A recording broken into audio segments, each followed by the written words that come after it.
So 10 years ago, Liberals said they'd bring affordable housing. Since then, they've doubled the rent, doubled mortgage costs, doubled the needed down payment, double housing trouble.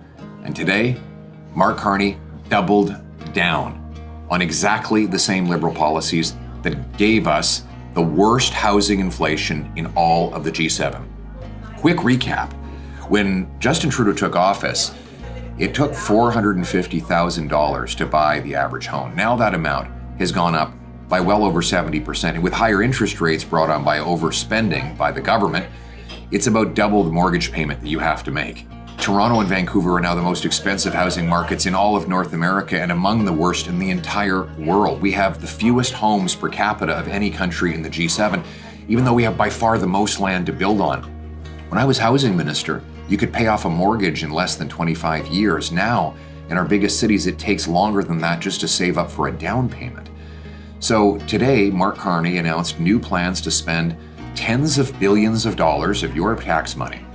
And of course, it won't build houses, it will build bureaucracy.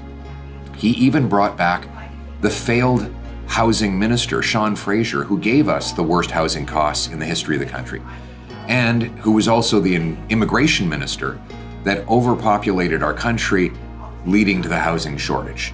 Their record is to inflate demand for housing with out-of-control immigration and money printing, and to block supply by building up the local bureaucracies with federal tax dollars that prevent builders from building. Now, what's the solution? Well, first of all, after the lost Liberal decade of rising housing costs, it sure isn't to put the same Liberal ministers, Liberal MPs, Liberal strategists, and Liberal promises in power to do it all over again.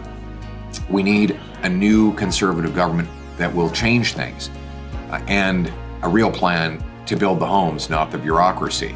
And so here's our plan. First, I'll axe the federal sales tax on new homes to save you up to $65,000 on a purchase price and up to $3,000 on annualized mortgage payments. Second, we're going to sell off 6,000 federal buildings, thousands of acres of federal land to build new homes. Third, we're going to incentivize municipalities to speed up permits, free up land, and cut development charges so that builders can build faster and you can get a home over your head. Fourth, we need boots, not suits. We're putting all of our educational resources into white-collar office job education when in fact we need the people who swing the hammers, that lay the foundations, that frame the sticks that make up homes. And so we're going to back 350,000 positions in trade schools and union halls to get Red Seal apprentice positions building homes. We'll bring back the $4,000 apprenticeship grant to build. And finally, we're going to unlock billions of dollars in new home building investment in the private sector by allowing anyone who reinvests their capital gains in Canada to pay zero tax. That's right, you'll pay zero tax on capital gains if you reinvest the money in building in Canada, including building homes here in Canada. Look, we don't need more government bureaucracy. Government is not the solution. Government is the problem. We have the builders, we have the land, we have the lumber. We have the incredible workers to do the job. The problem is that we have the second slowest permits in all of the OECD, and most of the cost of a new home today is government delays, taxes, fees, charges, and other bureaucratic burdens. By removing those burdens, we can reverse the disastrous decade that the Liberals gave us. Let's not go back. Let's not make the same mistakes all over again just because there's a leader who now has a different blue pair of socks rather than Justin Trudeau.